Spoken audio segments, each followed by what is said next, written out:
नमस्कार विद्यार्थी मित्रांनो, स्वागत आहे तुमचं तुमच्या आवडत्या आणि लाडक्या युट्यूब चॅनलमध्ये, ज्याचं नाव आहे पोलीस सर नांदेडवाले. या चॅनलच्या माध्यमातून विद्यार्थी मित्रांनो आपण 12वीच्या अकाउंट विषयाची परिपूर्ण तयारी करून घेत आहोत. तर या चॅनलच्या माध्यमातून याच्या व्हिडिओच्या माध्यमातून विद्यार्थी मित्रांनो आता आपली परीक्षा खूप जवळ आलेली आहे आणि तुम्हाला सगळ्यात महत्त्वाची गरज आहे ती रिव्हिजनची. तर या अगोदर आपण भागीदाराचा प्रवेश या प्रकरणावर थोडक्यामध्ये रिव्हिजन केलेलं आहे. पण आजपासून आपल्याला विद्यार्थी मित्रांनो जे महत्त्वाचे चॅप्टर आहेत, परीक्षेच्या अनुषंगाने जे महत्त्वाचे चॅप्टर आहेत, जेवढ्या चॅप्टरची तयारी करणं आवश्यक आहे त्या चॅप्टरची आपण या ठिकाणी तयारी करून घेणार आहोत. तर आपण जवळपास 2-2 चॅप्टरचं प्रत्येक व्हिडिओ म्हणजे वेगवेगळा व्हिडिओ आपण 2-2 चॅप्टरचा तयार करू, जेणेकरून म्हणजे तुम्हाला बघायला पण सोपं आणि तुम्हाला म्हणजे समजून घ्यायला पण सोपं, कारण तुम्हाला ज्या प्रकरणाचा अभ्यास करायचा आहे त्या प्रकरणात तुम्हाला व्हिडिओ पाहता येईल. ठीक आहे. तत्पूर्वी तुम्ही जर चॅनलवर नवीन असाल तर आपल्या चॅनलला सबस्क्राईब करा आणि बेल आयकॉनला प्रेस करा, जेणेकरून या पुढच्या व्हिडिओचे अपडेट जे आहेत ते तुमच्यापर्यंत पोहोचतील. आणि तुम्ही जर विद्यार्थी मित्रांनो आपल्या व्हिडिओला अजूनही लाईक केलं नसेल तर व्हिडिओला लाईक करा. आणि सगळ्यात महत्त्वाचं, मी हे सांगत असताना तुम्ही पण काय करायचंय, तुमचं अकाउंट विषयाचं पुस्तक समोर ठेवायचंय आणि वही सोबत ठेवायचे, जेणेकरून तुम्हाला काही समायोजन समजत नसतील तर त्या समायोजन आपल्याला काय करता येतील, समजून घेता येतील. ठीक आहे. हे तुम्हाला मी जवळपास मला वाटतं आपल्या व्हॉट्सअप ग्रुपवर, टेलिग्राम चॅनलवर आपण ज्या प्रश्नपत्रिका होत्या आतापर्यंत झालेल्या त्या प्रश्नपत्रिकांची पीडीएफ आपण अपलोड केल्या.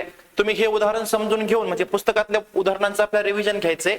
हे उदाहरणं समजून घेऊन परीक्षेमध्ये कशा प्रकारच्या समायोजना विचारल्या होत्या त्या समायोजना तुम्हाला काय करायच्यात, समजून घ्यायच्या. मग ही परीक्षेला जाता जाता ह्या काही गोष्टी आहेत ज्या की तुम्हाला समजून घेणं महत्वाचं आहे, जेणेकरून तुम्हाला ऐनवेळी परीक्षेमध्ये काय होणार नाही, कन्फ्यूज होणार नाही. चला तर मग आपण वेळ न लावता आजच्या व्हिडिओला सुरुवात करूया. तर भागीदाराची निवृत्ती आणि भागीदाराचे विसर्जन या प्रकरणाचं आपल्याला रिव्हिजन घ्यायचंय.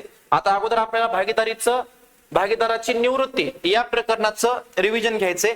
तर सगळ्यात महत्वाचं भागीदाराची निवृत्ती जी आहे, भागीदाराचा प्रवेश याला ऑर मध्ये असणार आहे. तर त्याऐवजी भागीदाराच्या प्रवेशाचं गणित सोडवा किंवा भागीदाराच्या निवृत्तीचं सोडवा. प्रश्न क्रमांक 2 या ठिकाणी भागीदाराच्या प्रवेशाला भागीदाराची निवृत्ती हे तरी येईल किंवा भागीदारीचं विसर्जन तरी येईल. पण आपल्याला विसर्जन पण घ्यायचं, निवृत्ती पण घ्यायची, या दोन्ही प्रकरणाची तयारी करायची. कुठेही विचारू द्या, याच प्रकरणाची आपल्या तयारी करायची, वेळ कमी आहे. प्रवेश तुम्ही सोडून जरी दिला, फक्त भागीदाराची निवृत्ती आणि विसर्जन ह्या 2 प्रकरणाचं रिव्हिजन करा. तुमचा दुसरा आणि तिसरा दोन्ही प्रश्न काय होऊन जातील, कव्हर होऊन जातील.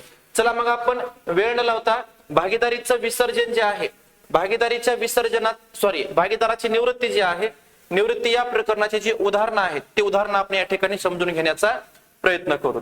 तर तत्पूर्वी बघा, भागीदाराच्या निवृत्तीमध्ये नवीन प्रमाण कसं काढायचं. आता भागीदाराच्या निवृत्तीमध्ये नवीन प्रमाण कसं काढायचं, काय नाही हे थोडक्यामध्ये तुम्हाला समजून घ्यायचंय. यामध्ये लाभाचं प्रमाण आहे. बघा, लाभाचं प्रमाण म्हणजे काय, एखाद्या भागीदाराच्या निवृत्तीनंतर उर्वरित भागीदारांची नफ्यात जास्तीचा हिस्सा मिळावे अशी अपेक्षा असते. निवृत्त भागीदाराच्या नफ्याचा हिस्सा उर्वरित भागीदारामध्ये वाटून देतात. ठीक आहे. तर त्याला काय म्हणतात, लाभाचं प्रमाण. लाभाचं प्रमाण बरोबर नवीन प्रमाण वजा जुनं प्रमाण. हे तुम्हाला सगळं काही समजून घ्यायचंय, पुस्तकामध्ये आहे ते वाचून घ्या. डायरेक्ट आपण वेळ न लावता पहिल्या उदाहरणापासून आपण सुरुवात करूया. तर पहिलं उदाहरण आहे बघा, या ठिकाणी पहिलं उदाहरण आहे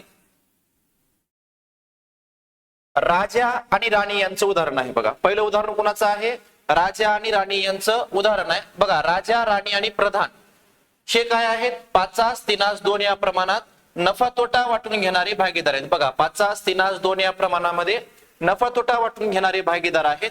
त्यांचा 31 मार्च 2019 रोजीचा ताळेबंद खालील प्रमाणे आहे. ठीक आहे. मग आता काय केलं, तुम्हाला या प्रकारचा त्यांनी एक ताळेबंद दिलाय आणि काही समायोजना दिल्यात. बघा, आता समायोजना या ठिकाणी आहेत. बघा, ह्या काही समायोजना आहेत. ताळेबंद आणि समायोजनांच्या आधारे आपल्याला काय काय करायचंय, तर आपल्याला नफा तोटा समायोजन खातं, ज्यालाच की आपण पुनर्मूल्यांकन खातं म्हणतात, त्याचबरोबर भागीदाराचं भांडवल खातं आणि त्याचबरोबर संस्थेचा काय करायचंय, ताळेबंद करावयाचा आहे. मग आता हे समजून घेत असताना बघा, आपल्याला नफा तोटा खातं, भागीदाराचं भांडवल खातं आणि ताळेबंद तयार करायचंय. एक काम करायचं, ज्या पदावर समायोजना विचारल्यात त्याला पेन्सिलनं टिक मार्क करायचे. पेननं टिक मार्क करायच्या नाही प्रश्नपत्रिकेवर, पेन्सिलनं टिक मार्क करायची. आपल्याला समजेल अशी टिक मार्क करायची. ठीक आहे. भली मोठी टिक मार्क करून कॉपी केस होऊ नका. ठीक आहे. तर बघा पेन्सिल टिक मार्क करा जेणेकरून आपल्याला ते खोडता यावे. आता कशा कशावर समावेश आहे बघा, मालसाठा, उपस्कर, यंत्र, ऋणको, धनको. आता या इतक्या पदावर समावेश आहे. मग बघा आपण त्या पदाला टिक मार्क करू. मालसाठा, ऋणको, संयंत्र, उपस्कर, धनको एवढ्या पदांना काय होत्या टिक मार्क होत, म्हणजे आपण समावेश होत्या, आपण त्यांना टिक मार्क केले. आता उदाहरण सुरू करायचे. उदाहरण सुरू करत असताना बघा तुम्ही या प्रकारचा रकाना करायचा आहे. नफा तोटा समायोजन खातं म्हणजेच भागीदाराचं पुनर्मूल्यांकन खातं, त्यानंतर भागीदाराचं भांडवल खातं. आता हे रकाने करायचे किती किती साहजिकच आहे. तुम्ही 12 ते 15 ओळीचं पुनर्मूल्यांकन खातं करा, त्याचबरोबर 12 ते 15 ओळीचं भांडवल खातं करा. एका पानाचा ताळेबंद करा, पूर्ण एक पान ताळेबंद करा आणि शेवटी एक 5-6 ओळीचं एक रोख किंवा बँक खातं तयार करा. बरं का, त्यांनी सांगितलं नाही पण तुम्ही रोख किंवा बँक खातं तयार करायचंच. मग आता या ठिकाणी बघा आता आपल्याला सुरू करायचंय. तर सगळ्यात महत्वाचं धनको आहे बघा. धनको, धनकोचा परिणाम कुठं होणार, ताळेबंदाच्या देयता बाजूला होणार. बघा ह्या ताळेबंदाच्या देयता बाजूला आपण धनकोचा परिणाम घेतलाय किती 11,200 रुपये आपण ताळेबंदाच्या कुठे घेतलेत, देयता बाजूला घेतलेत. धनकोवर समावना काय, धनकोवर समावना आहे बघा. धनको मधून 200 रुपये काय करा अपलेखित करा. आता धनको एक प्रकारची काय आहे देयता आहे आणि देयतेचं मूल्य आपण काय केलं कमी केलं. कमी करायचं याचा अर्थ किती रुपयानं कमी करायचे 200 रुपयानं. बघा धनको लिहिले त्याच्यामधून वजा 200 रुपये अपलेखन केले, बाहेर किती आले 11,000 आले. आता सगळ्यात महत्वाची एक गोष्ट लक्षात ठेवा बरोबर, कोणतीही देयता असू द्या, देयतेचं मूल्य आपण वाढवलं तर ते पुनर्मूल्यांकनाच्या नावे लागायचं आणि देयतेचं मूल्य कमी केलं तर पुनर्मूल्यांकनाच्या कुठे घ्यायचं जमाला घ्यायचं. मग धनको एक देयता आहे आणि देयतेचं मूल्य आपण या ठिकाणी कमी केलंय. मग ह्याचा परिणाम पुनर्मूल्यांकन खात्याच्या कोणत्या बाजूला होईल, जमा बाजूला होईल. हो का बघा पुनर्मूल्यांकन खात्याच्या जमा बाजूला धनकोचे खाते किती रुपये 200 रुपये या ठिकाणी आपण घेतलं. त्यानंतर बघा पुढचं पद काय आहे आदिकोष आदि विकर्ष आहे. काय आहे आदिकोष आदि विकर्ष. आदिकोष आदि विकर्षावर समान आहे का नाही. डायरेक्ट ताळेबंदाच्या कुठे घ्यायचं देयता बाजूला. हो का ताळेबंदाच्या देयता बाजूला आपण घेतलं. त्यानंतर पुढचं पद काय आहे, पुढचं पद आहे बघा राखीव निधी. आता लक्षात ठेवा राखीव निधीची रक्कम किती हजार आहे 15,000 आहे. राखीव निधीची रक्कम आहे 15,000. आता हा राखीव निधी जो आहे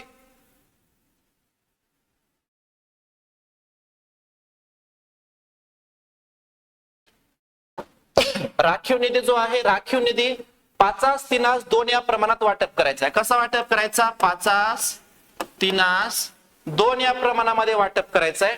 राखीव निधीची रक्कम किती हजार आहे 15,000 आहे. एक काम करायचं ह्या सगळ्या प्रमाणाची बेरीज करायची. सगळ्या प्रमाणाची बेरीज करा किती 5 आणि 3 8 8 आणि 2 किती झाले 10 झाले. ह्या 15,000ला 10 न भागा म्हणजे आपल्याला एक हिस्सा मिळते.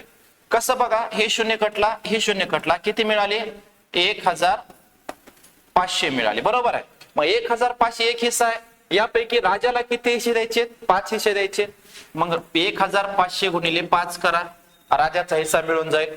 राणीला किती द्यायचे 3 हिस्से द्यायचे. 1,500 गुणिले 3 करा राणीचा हिस्सा मिळून जाईल.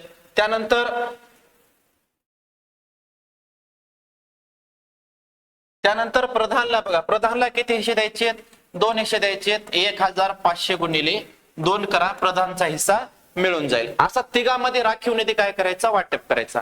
राखीव निधी सगळ्या भागीदारांमध्ये वाटप केल्यास तो भांडवल खात्याच्या जमा बाजूला घ्यायचा आहे. हो का हे बघा भांडवल खातं आहे त्याच्या जमा बाजूला राखीव निधी राजाच्या कॉलम मध्ये 7,500 राणीच्या कॉलम मध्ये 4,500 आणि प्रधानच्या कॉलम मध्ये किती हजार आले 3,000 रुपये आले. बघा की 15 दुनी 30 15 5 75 आणि 15 त्रिक 45 या प्रकारे आपण राखीव निधी काय केला वाटप केला. त्यानंतर पुढचं पद काय आहे बघा त्यांचं भांडवल आहे. राजा राणी आणि प्रधानचं भांडवल आहे. हे भांडवल काय करायचं भांडवल खात्याच्या जमाला. हो का भांडवल खातं आहे त्याच्या जमा बाजूला शिल्लक पुढे आणली 42,000 37,000 आणि 33,200 या प्रकारे आपण त्यांचं भांडवल काय केलं भांडवल खात्याच्या जमा बाजूला आणलं. त्यानंतर पुढं संपत्ती बाजूला बघा ही रोख आहे. आता ही रोख आपण डायरेक्ट संपत्ती बाजूला घेतली तरीही चालते. ही रोख जी आहे डायरेक्ट संपत्ती बाजूला घेतली तरीही चालते किंवा तुम्हाला काय करायचंय एक रोख खातं तात्पुरतं उघडायचंय 5-6 वेळेचं एक रोख खातं उघडा आणि त्या रोख खात्याच्या नावे बाजूला रोख खात्याच्या नावे बाजूला शिल्लक आणली म्हणून आपण ते लिहू शकता. ठीक आहे. त्याच्यानंतर पुढे काय ऋणको आहे बघा. ऋणको ताळेबंदाच्या संपत्तीला घ्यायचं. ऋणको ताळेबंदाच्या संपत्तीला हो का इनर कॉलम मध्ये घेतलं. ठीक आहे. रोख खातं संपत्तीला न घेता एक काम करा तुम्ही, असं एक छोटस रोख खातं तयार करा आणि रोख खातं तयार करून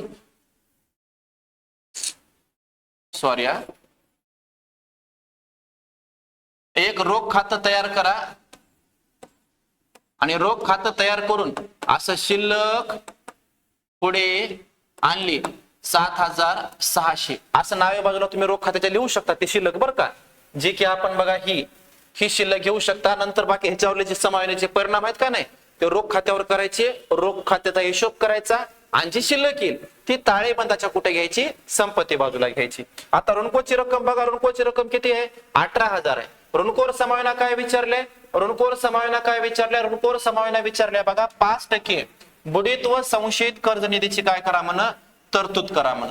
ऋणकोर 5% प्रमाणे बुडीत व संशयित कर्ज निधीची काय करायचे, तरतूद करायचे. मग एक काम करायचं, ऋणकोची रक्कम ताळेबंदाच्या संपत्ती बाजूला इनर कॉलम मध्ये घ्यायची, त्याच्यावर 5% सकनी काढायचा. आता ऋणकोची रक्कम किती हजार आहे, ऋणकोची रक्कम आहे बघा 18,000. 18,000वर 5%, 18,000वर 5% आपल्याला काढता येते. 18,000 गुणिले 5 भागिले 100. हे 2 शून्य कटले, 2 शून्य कटले. 5 शून्य 0, 5 40 ला 0 हात चाले 4, 5 1 5 4 9. म्हणजे किती रुपये यायलाय, 900 रुपये सकनी यायलाय. मग हा 900 रुपये सकनी जो आहे तो ऋणको मधून काय करायचा, वजा करायचा. हो का बघा, आपण ऋणको घेतलं संपत्ती बाजूला, त्याच्यामधून वजा बुडीत कर्ज निधी 900 रुपये वजा केले, बाहेर किती आले, 17,100. आता लक्षात ठेवा, ऋणको एक प्रकारची संपत्ती आहे. संपत्तीचं मूल्य आपण कमी केले. संपत्तीचं मूल्य जर कमी केलं असेल तर, किंवा ह्याची एक वेगळी नोंद आहे बघा, विविध तरतुदींचा परिणाम केल्यास. आता विविध तरतुदींचा परिणाम केल्यास विविध तरतुदींचे खाते पुनर्मूल्यांकन खाते नावे विविध तरतुदी खात्याला जमा, असं या प्रकारचं आहे. पण डायरेक्ट सगळ्यात सोपं तुम्ही एक समजून घ्या. ऋणको संपत्ती समजा, संपत्तीचं मूल्य आपण कमी केले. समजा संपत्तीचं मूल्य कमी केलं तर ते कमी केलेलं मूल्य पुनर्मूल्यांकनाच्या नावेला येते. संपत्तीचं मूल्य आपण वाढवलं तर पुनर्मूल्यांकनाच्या कुठे येते, जमाला येते. ऋणको एक संपत्ती आहे, मूल्य आपण कमी केले, मग पुनर्मूल्यांकनाच्या कुठे घ्यायचं, जमा बाजूला घ्यायचं. या ठिकाणी बघा संपत्तीचं मूल्य आपण कमी केले, पुनर्मूल्यांकनाच्या नावेला घ्यायचं. बघा बुडीत व संशयित कर्ज निधी किती रुपये घेतले आपण, 900 रुपये या ठिकाणी आपण घेतलेले आहेत. त्यानंतर पुढचं पद बघा, मालसाठा आहे. आता मालसाठ्याचा परिणाम कुठं करायचा आहे, ताळेबंदाच्या संपत्ती बाजूला इनर कॉलम मध्ये करा. ताळेबंदाच्या संपत्तीला हो का मालसाठा आपण इनर कॉलम मध्ये घेतला, 17,500 रुपये आपण इनर कॉलम मध्ये घेतलेला आहे. आता मालसाठ्यावर समायोजना काय, मालसाठ्यावर समायोजना आहे बघा. मालसाठ्यावरली समायोजना, मालसाठ्याचं मूल्य 10%, उपस्कराचं मूल्य 5% काय करा म्हणले, कमी करा म्हणले. काहीच नाही, मालसाठ्यावर 10% काढा. 10% काढून ते मालसाठ्यामधून काय करा, वजा करा. वजा केले बघा 1,750 यायले, बाहेर किती आले, 15,750. मालसाठा एक संपत्ती आहे आणि संपत्तीचं मूल्य आपण काय केले, कमी केले. एखाद्या संपत्तीचं मूल्य कमी केलं असेल तर ते कमी केलेलं मूल्य पुनर्मूल्यांकन खात्याच्या कुठे घ्यायचं, नावे बाजूला घ्यायचं. या ठिकाणी बघा हो का, पुनर्मूल्यांकन खात्याच्या नावेला आपण घेतले मालसाठा खाते 1,750 रुपये. त्यानंतर पुढचं पद काय, संयंत्र आहे. संयंत्राचं मूल्य पण काय करायचं म्हणले, कमी करायचं म्हणले. संयंत्र संपत्ती बाजूला घ्या, त्याच्यामधून 5% कमी करा आणि कमी केल्याच्या नंतर त्याचा दुसरा परिणाम पुनर्मूल्यांकनाच्या कुठे घ्या, नावे बाजूला घ्या. हो का, पुनर्मूल्यांकनाच्या नावे बाजूला आपण घेतले. त्यानंतर पुढचं पद काय, जमीन व इमारत. जमीन व इमारतीवर कोणतीच समायोजना नाही. जमीन व इमारत ताळेबंदाच्या संपत्तीला डायरेक्ट बाहेर घ्यायचं. जमीन व इमारत ताळेबंदाच्या संपत्तीला, यंत्रावर घसारा विचारला होता बरं का, कमी करण्याऐवजी घसारा विचारला होता, वेगळी समायोजना होती. मी 5% म्हणलो होतो, 5% नाही तर 26,700 लावायचे. यंत्राचं मूल्य किती आहे बघा, 30,000 आहे आणि नवीन मूल्य किती लावायचे, 26,700 लावायचे. आता जुनं मूल्य 30 आणि नवीन किती करायचे, 26,700. म्हणजे 3,300 रुपयाने काय करायचे, ते कमीच करायचे. म्हणजे ते एक प्रकारचा घसाराच आहे बरं का. ठीक आहे. आणि उपस्करावर 5% घसारा, म्हणजे उपस्कराचं मूल्य 5% कमी करायचे. काही असो, ह्या संपत्तीचं मूल्य कमी करायचंय ना, तर ते संपत्ती बाजूला घ्यायचं, तेवढं मूल्य कमी करायचं आणि कमी केलेलं मूल्य पुनर्मूल्यांकनाच्या नावेला घ्यायचं. अशा प्रकारे आपलं हे ताळेबंद संपला. आता बघा समायोजना. आता समायोजना समजून सांगत असताना समायोजना चांगल्या प्रकारे समजून घ्या. समायोजना चांगल्या प्रकारे समजून घेण्याचा प्रयत्न करा. तर बघा 1 नंबरची समायोजना काय आहे की संस्थेच्या ख्यातीचं मूल्य किती रुपये लावायचे? 20,000. पूर्ण संस्थेच्या ख्यातीचं मूल्य लावा म्हणले. मग याचा अर्थ कोणत्याही एका भागीदाराला ख्याती वाटून द्यायचं नाही, तर 20,000 रुपये जे आहेत तिन्ही भागीदारामध्ये काय करा? ख्यातीचे वाटप करून द्या. आता तिन्ही भागीदारामध्ये कसं वाटप करायचं? ख्याती किती रुपये आहे? 20,000 आहे. आता 20,000चं वाटप सगळ्यामध्ये कसं करायचं हे तुम्हाला सांगितलेलं होतं बघा. राखीव निधी जसा वाटप केलाय का नाही तसा ख्याती काय करायचंय? सगळ्या भागीदारामध्ये वाटप करायचंय. ख्याती किती आहे? 20,000 आहे. आता हे 20,000चं वाटप सगळ्यामध्ये किती प्रमाणात करायचंय? 5/3/2 या प्रमाणामध्ये करायचंय. मग 5/3/2 5/3/2 या प्रमाणामध्ये करायचंय. एक काम करायचं, सगळ्या प्रमाणाची बेरीज करा. सगळ्या प्रमाणाची बेरीज किती येते? 10. ह्याला 10 न भागायचं. 10 न भागलं, हे शून्य कटला, हे शून्य कटला, किती आला? एक हिस्सा 2,000 आला. मग 2,000 गुणिले 5, 2,000 गुणिले 3, 2,000 गुणिले 2. मग किती येणार बघा?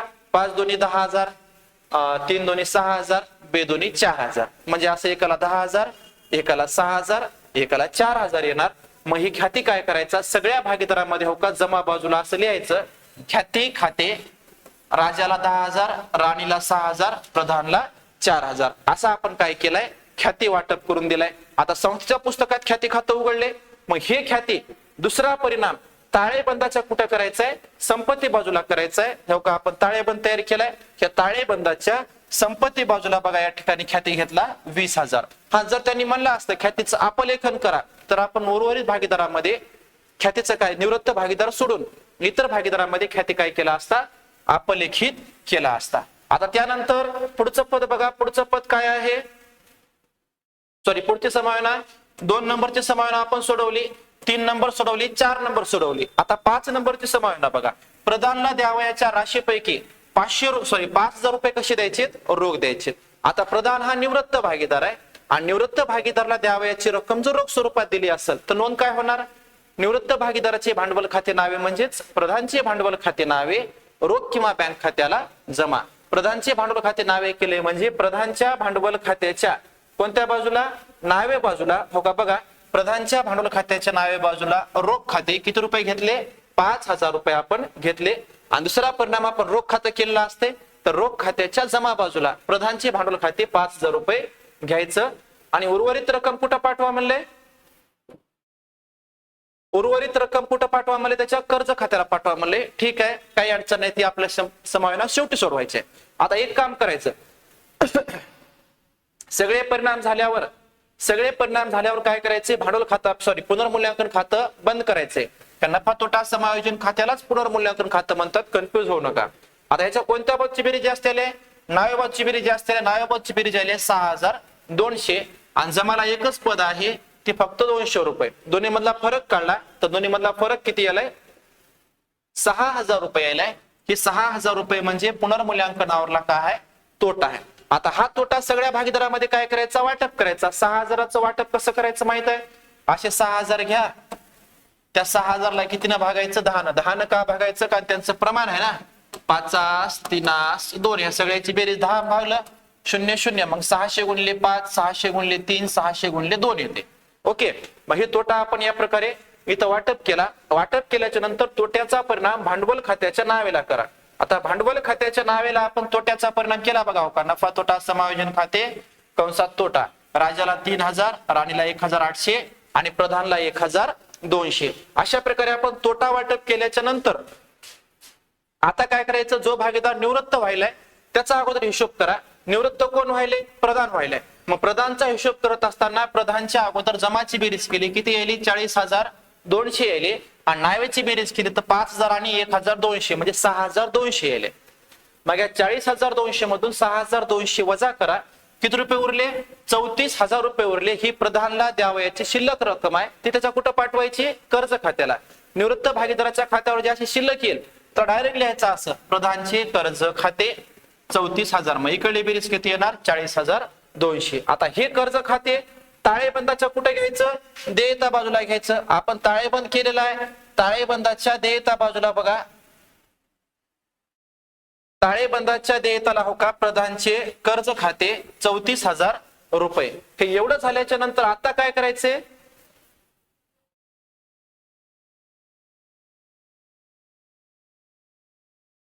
सॉरी, एवढं झाल्याच्या नंतर आता काय करायचे बघा, बाकीच्या भागीदारांचा हिशोब करायचा. बाकीच्या भागीदारांचा हिशोब करा. आता या ठिकाणी राजा आणि राणीचा हिशोब केला. राणीच्या जमाची बेरीज केली 47,500 आली. नंतर राणीच्या नावेची बेरीज केली 1,800, दोन्ही मधला फरक 45,700 तर आली. याचं शिल्लक पुढे नेली. नंतर राजाच्या जमाची बेरीज करा, नावेची बेरीज करा, दोन्ही मधला फरक काढा, 56,500 येते. आता हे जे शिल्लक आहे 56,500 आणि 45,700 ताळेबंदाच्या देयता बाजूला घ्यायचे. ताळेबंदाच्या कुठे घ्यायचे? देयता बाजूला घ्यायचे. मग ताळेबंदाच्या देयता बाजूला हो का या प्रकारे भागीदाराचे भांडवल खाते राजा राणी 56,500 45,700 असं लिहिल्याच्या नंतर मग काय करायचं? रोख खातं बंद करायचं आणि रोख खात्याची बेरीज करून ती शिल्लक हो का अशी ताळेबंदाच्या संपत्तीला घ्यायची. कारण रोख खात्याच्या जमाला 5,000 आहे आणि नावेला 7,600 आहे बघा. दोन्ही मधला फरक येते 2,600. एवढं सगळं झालं. मग ताळेबंदाची बेरीज करा 1,56,900 1,56,900. तर अशा प्रकारे हे निवृत्तीचं गणित सोडवायचं असते. आता आपण हे सविस्तर गणित न सांगता आता पुढचे जे उदाहरण आहेत त्यामधल्या फक्त समायोजनेचे परिणाम काय करायचे एवढं सांगतो. उदाहरण कसं सोडवायचं हे तुम्हाला लक्षात आलं असेल. ठीक आहे. मग आपला वेळ महत्वाचा आहे कारण त्यासाठी आपल्याला फक्त समायोजनाच्या महत्वाच्या आहेत त्यावर फक्त चर्चा करायची आहे. सविस्तर जर आपण घेत बसल्या तर आपलं उदाहरण होणार नाही. म्हणून ज्या महत्वाच्या समायोजना वाटतात तर त्यावर आपण या ठिकाणी चर्चा करूया. एकच मिनिट. हा, आता हे उदाहरण बघा, नाना नानी आणि सोनी यांचं. नाना नानी आणि सोनी यांचं उदाहरण बघा. सगळ्यांना क्लिअर दिसायले? काही प्रॉब्लेम नाही, दिसत असेलच.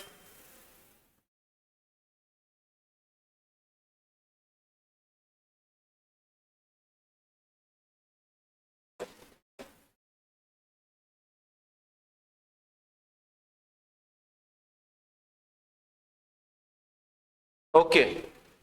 नाना नानी आणि सोनी भांडवलाच्या प्रमाणामध्ये काय करतात? नफा तोटा वाटून घेतात. कोणत्या प्रमाणात? भांडवलाच्या प्रमाणात. आता भांडवलाचं प्रमाण कसं काढायचं बघा. नाना नानी आणि सोनीचं भांडवल किती आहे? 50,000 20,000 30,000. एक काम करायचं, भांडवलाच्या प्रमाणात म्हणल्यावर लई कन्फ्युज व्हायचं नाही. बघा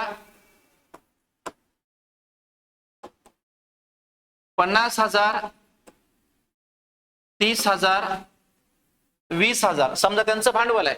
काहीच नाही, शेवटचे शून्य जे आहेत ते सगळे शून्य काय करा? शेवटचे कट करा. उरले किती बघा? 5 3 आणि 2. सॉरी, या ठिकाणी थोडी मिस्टेक झाली. प्रिंट में गलती से मिस्टेक हो गया है का नाही? 50,000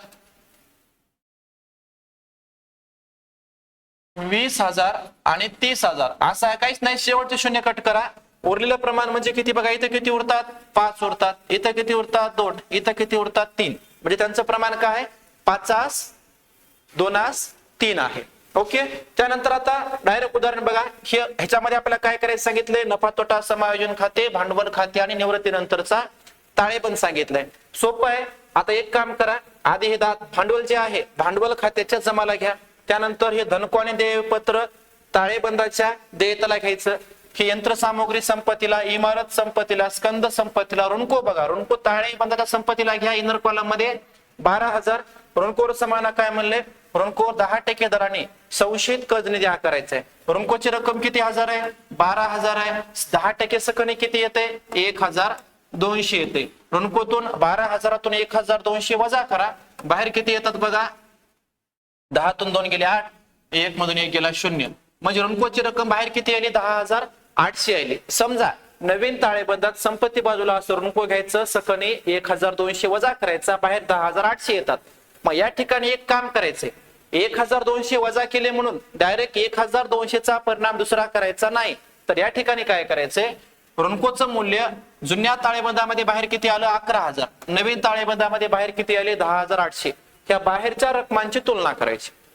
बाहेर रक्कम किती 10,800 आले, म्हणजे ऋणकोचं मूल्य प्रत्यक्षात किती रुपयानं कमी झालंय 200 रुपयानं कमी झालंय. मग ऋणकोचं मूल्य जर कमी झालं असेल तर ते कमी झालेलं मूल्य पुनर्मूल्यांकन खात्याच्या कुठे घ्यायचं नावेला घ्यायचं. ओके.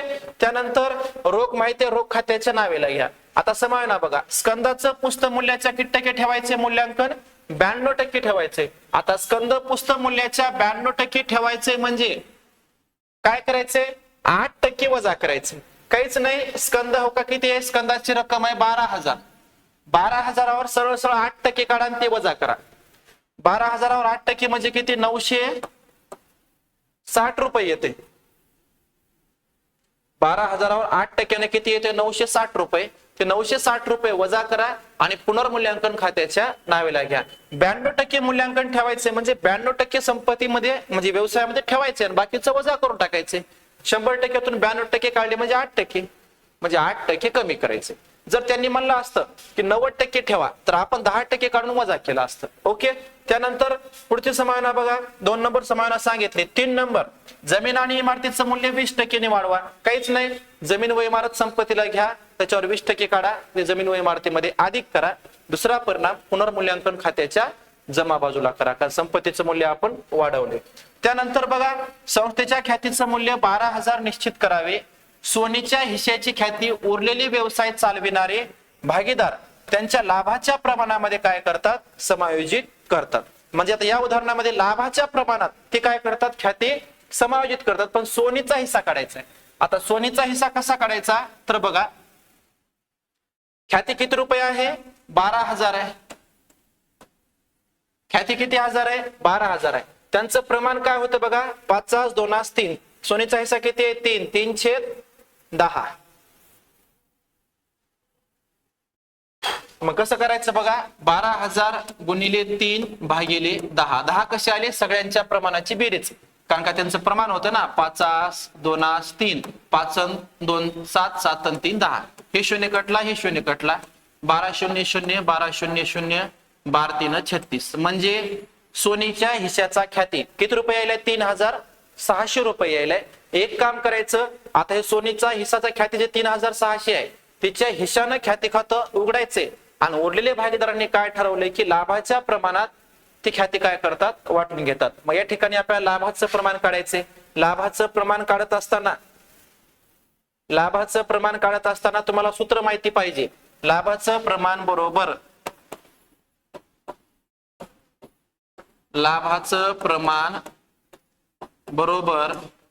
नवीन प्रमाण वजा जुने प्रमाण.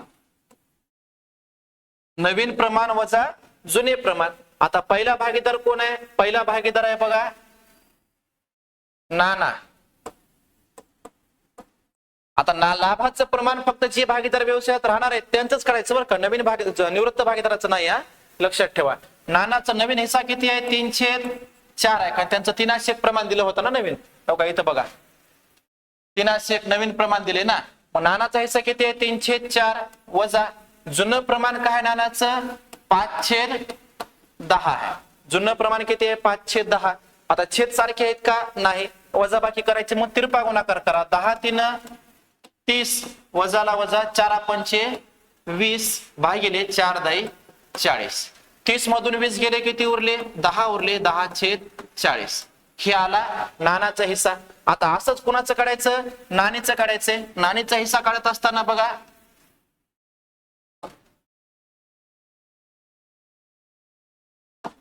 आता असाच हिस्सा नानीचा काढायचा. नानीचा हिस्सा किती आहे,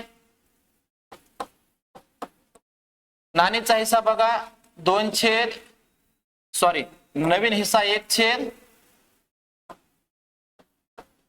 1/4 वजा जुनं प्रमाण काय, नवीन प्रमाण 1/4 होतं. जुनं प्रमाण काय 2/10. काहीच नाही. 10×1 10 आणि 4×2 8 भागिले 4×10 40. 10 मधून 8 गेले 2 उरले. 2/40.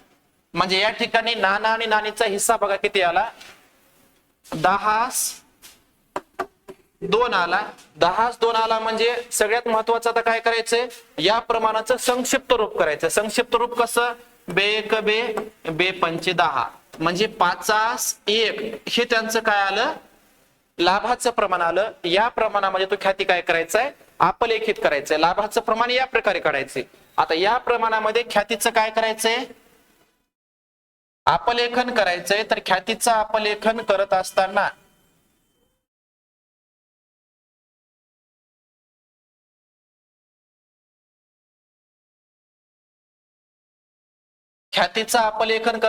ख्यातीची रक्कम किती आहे, 3600. 3600 आहे ख्याती. बघा 3600 ख्याती आहे. 5 एक वाटप करायचे. 5 आणि 1 किती, 6. 6 न भागा, 6 1 6, 6 6 36 म्हणजे किती रुपये येणार, 600 रुपये. 600 गुणिले 3 करा, सॉरी 600 गुणिले 5 करा आणि 600 गुणिले 1 करा. ओके, किती येणार बघा, एकाला 3000 येणार आणि एकाला 600 रुपये येणार. आता हे ख्यातीचं अपलेखन करायचंय. निवृत्त भागीदाराच्या हिशाने ख्याती खाते उघडून त्याचं काय करायचंय, अपलेखन करायचंय. त्याची नोंद होणार, काय होणार,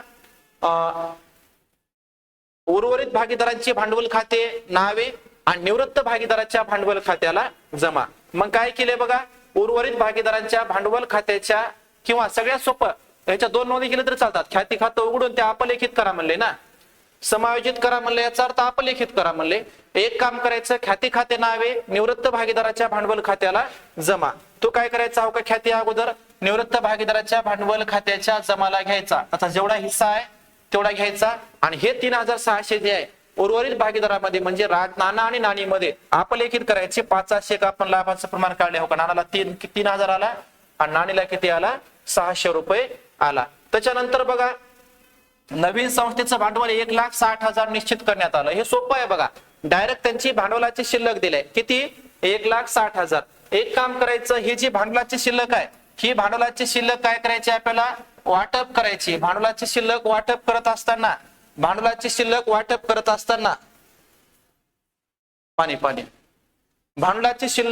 करत असताना सगळ्यात महत्वाचं काय करायचं बघा, 1,60,000 आहे. 1,60,000 आहे.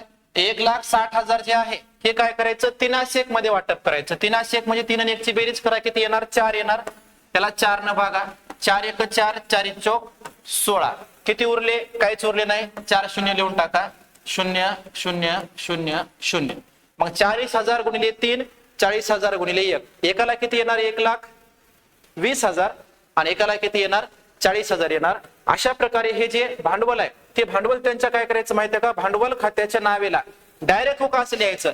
शिल्लक पुढे आणली, नाना 1,20,000, नानी 40,000. हे झाल्याच्या नंतर डायरेक्ट ताळेबंदाच्या देयता बाजूला आपण लिहून टाका, भांडवल नाना 1,20,000, नानी 40,000. लई ताण घ्यायचा नाही. आणि मग नंतर काय सांगितलं, रोख रकमेचा फरक समायोजित करा म्हणले, ते बघूत आपण नंतर. इथपर्यंत झालं. भांडवल शिल्लक काढली, डायरेक्ट घेऊन टाकायची. वाटप केली ह्या प्रमाणामध्ये आणि डायरेक्ट घेऊन टाकली. लाभाचं प्रमाण फक्त खाते वाटप करताना काढायचा, लक्षात ठेवा. सगळे परिणाम झाल्यावर पुनर्मूल्यांकन खातं बंद करायचं. आता हे पुनर्मूल्यांकन खातं आहे, ह्याच्या जमाची बेरीज केली, किती येईल, 11,000 येईल. 11,000 आली. नावेची बेरीज केली, नावेची बेरीज फक्त आणि फक्त किती येणार, 1160 येणार. दोन्ही मधला फरक काढला तर शुद्ध नफा यायलाय. पुनर्मूल्यांकन खात्यावर नफा यायलाय. हा नफा काय करायचा बघा, सोपा आहे ना, किती 11,000 आणि त्याच्यामधून वजा किती करायचे, 1160. 1,160 वजा करायचे. 0 10 6 गेले 4, 9 मधून 1 गेला 8, 10 1 गेला 9. 9,840 यायले. 9,840 काय करायचं माहितीये का, सगळ्यांमध्ये वाटप करायचं. नफा वाटप केला. नफ्याचा परिणाम हो का, भांडवल खात्याच्या जमाला केला. आपण तिघांच्याही भांडवल खात्यात जमाला केल्या. हे सगळं झाल्यावर आधी हिशोब कोणाचा करायचा, जो भागीदार निवृत्त झालाय त्याचा करायचा. निवृत्त कोण झाले, सोनी झाले. सोनीच्या जमाची बेरीज केली, 36,552 आली.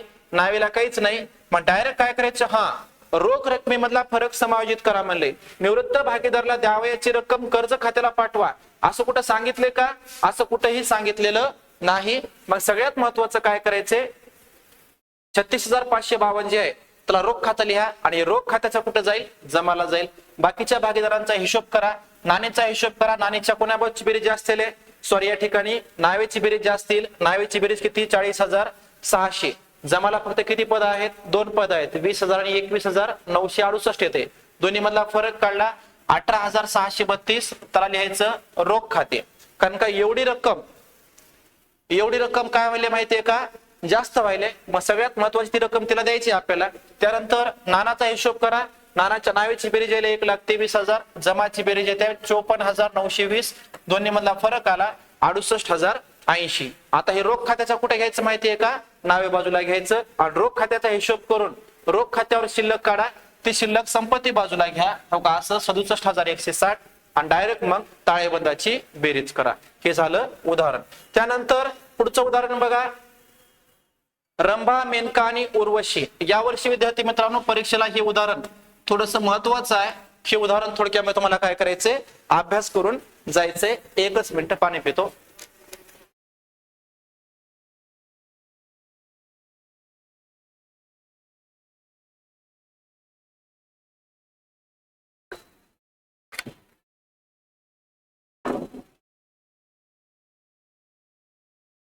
रंभा, मेनका आणि उर्वशी यामध्ये भांडवलाचा परिणाम काय करायचा माहित आहे, धनको देय पत्र माहित आहे.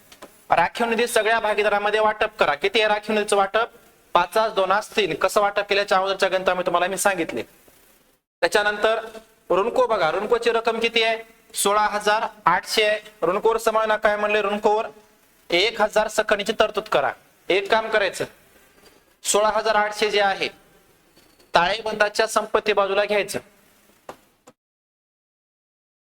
16,800 त्याच्यातून 1,000 सकणी वजा करायचं. बाहेर किती येणार, 15,800 येणार. बाहेर किती येणार, 15,800. एक काम करा, ऋणकोची रक्कम जी आहे, ऋणकोची रक्कम वाढली आहे का कमी झाली ते बघा. जुन्या ताळेबंदामध्ये ऋणकोची रक्कम बाहेर किती येऊ लागली, 16,000 येऊ लागली. नवीन ताळेबंदामध्ये ऋणकोची रक्कम बाहेर किती येणार आहे, 15,800 रुपये येणार आहे. किती येणार आहे, 15,800 येणार आहे. म्हणजे या ठिकाणी ऋणकोचं मूल्य काय झाले, कमी झाले. किती रुपयाने कमी झाले, 200 रुपयाने कमी झाले. मग 200 रुपये काय करायचे, पुनर्मूल्यांकनाच्या नावेला घ्यायचे. समजून घ्या, 1,000 रुपये जरी वजा केले असते, बाहेरच्या रकमेची तुलना करायची. ओके, ठीक आहे. बँक खातं माहित आहे कुठे घ्यायचं. आता इथं बघा, संपत्तीचं पुनर्मूल्यांकन, स्कंदाचं मूल्य किती लावायचंय, 28,000. जुनं मूल्य किती आहे, 20,400. 20,400 आहे आणि नवीन मूल्य 28,000 लावायचे. म्हणजे मूल्य वाढवायचे. तर वाढवायचे तर ते पुनर्मूल्यांकन खात्याच्या कुठे घ्यायचं, जमा बाजूला घ्यायचे. त्याच्यानंतर इमारतीचं मूल्य 10% वाढवायचे. इमारतीचं मूल्य 10% वाढवायचे. तर बघा, इमारत किती आहे, 40,000 आहे. 40,000वर 10% काढा, इमारतीमध्ये अधिक करा आणि अधिक केल्याच्या नंतर पुनर्मूल्यांकनाच्या जमाला घ्या. त्यानंतर बघा, यंत्र आणि संयंत्रावर 10% घसारा. 10% घसारा काढा, तो वजा करा आणि पुनर्मूल्यांकनाच्या नावेला घ्या. इथे पुढचे समाधान बघा, निवृत्त होणाऱ्या भागीदाराच्या हिश्श्याच्या ख्यातीचं मूल्य किती रुपये लावायचे, 8,000. निवृत्त होणारा भागीदार कोण आहे, मेनका. मेनकाच्या हिश्श्याचं ख्यातीचं मूल्य किती रुपये लावायचे, 8,000 लावायचे. उरलेल्या भागीदारांनी असं ठरविलंय की ख्यातीचं अपलेखन त्यांच्या लाभ विभाजनाच्या प्रमाणात करावे. लाभ विभाजनाचं नवीन प्रमाण 5/3 आहे. या ठिकाणी लाभाचं प्रमाण दिलंय बघा. मग निवृत्त भागीदाराच्या हिश्श्याच्या ख्यातीचं मूल्य किती रुपये लावायचे, 8,000 रुपये लावायचे. मग एक काम करा, हा 8,000 रुपये ख्याती जो आहे तो भांडवल खात्याच्या जमाला घ्यावा का, या प्रकारे.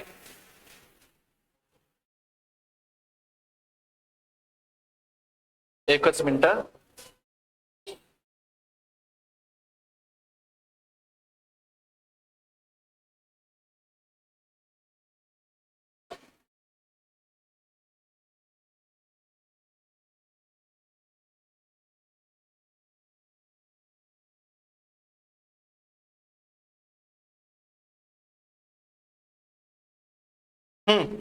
तर इथं बघा, 8,000 रुपये, 8,000 रुपये काय करायचे, मेनकाच्या भांडवल खात्याच्या आपण कुठे घेतले, जमा बाजूला घेतले. आता हे 8,000 जे आहेत 5/3 प्रमाणामध्ये अपलेखन करायचे. म्हणजे उर्वरित भागीदार जे आहेत त्यांच्या नावे बाजूला. सरळ सरळ हो का, ख्याती खाते, रंभाला 5,000, उर्वशीला 3,000. हे कसं आलं माहितीये, 8,000चं वाटप 5 3 करायचंय. 5 3 म्हणजे किती? 8 येते. 8000 ला 8 न भागलं 1000. 1000 गुणिले 5, 1000 गुणिले 3. समजलं का इथपर्यंत? ठीक आहे.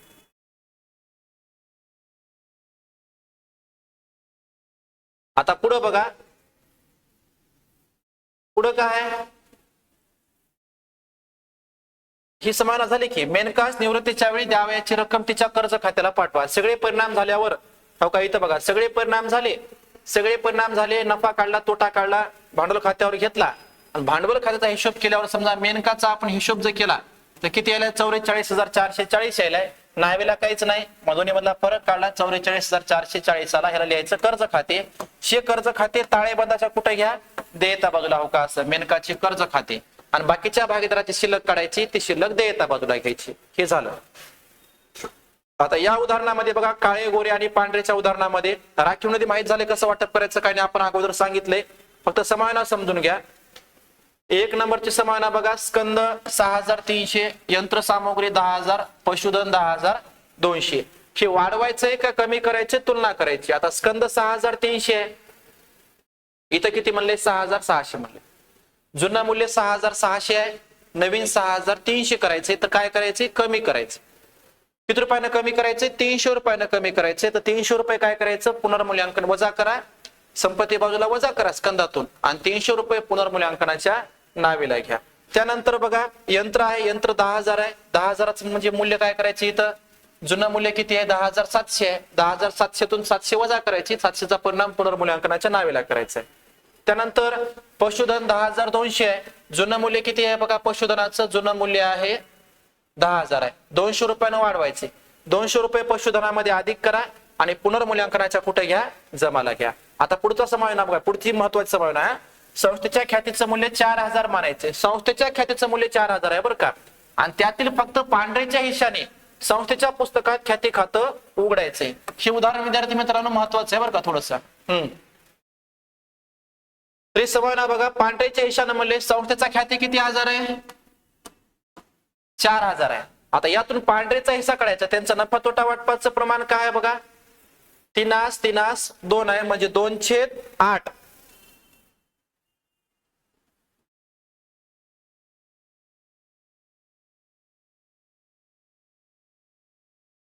किती येणार? 2/8 गुणिले 2 भागिले 8.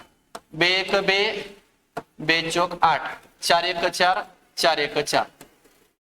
म्हणजे पांढरेचा हिस्सा किती रुपये यायलाय? 1,000 यायलाय.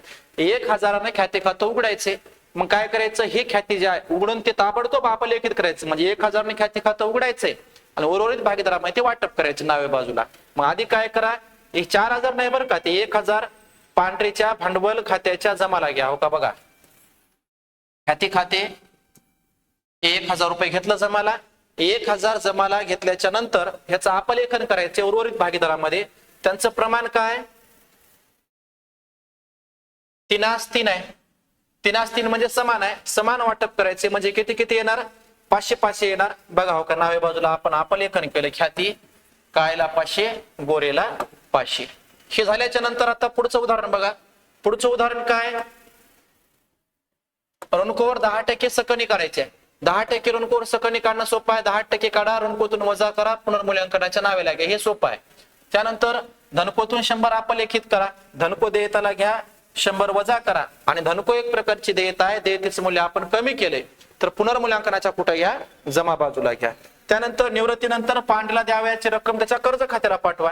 सगळे परिणाम झाले. नफा तोटा काढा, तोट्याचा परिणाम करा, भांडवल खात्याच्या नावेला परिणाम केला. नंतर पांढरेचा हिशोब करायचा आहे. पांढरेच्या जमाची बेरीज केली, 10,000 आली. पांढरेच्या नावेची बेरीज केली, नावेला फक्त किती रुपये आले? 300 रुपये आलेत. दोन्ही मधला फरक आला 9,700. त्या 9,700 ला काय लिहायचं?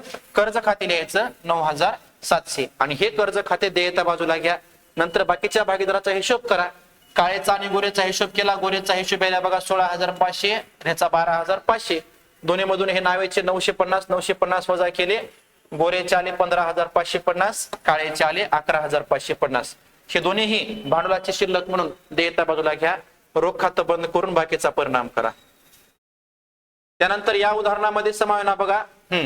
आता या उदाहरणामध्ये देयता बाजू तुम्हाला समजते, राखीव निधी सगळ्या भागीदारांमध्ये वाटप करून द्या. आता इथं बघा संपत्ती बाजूला एक नफा तोटा खाता आले, तर हे काय असते माहितीये का, संचित तोटा असते.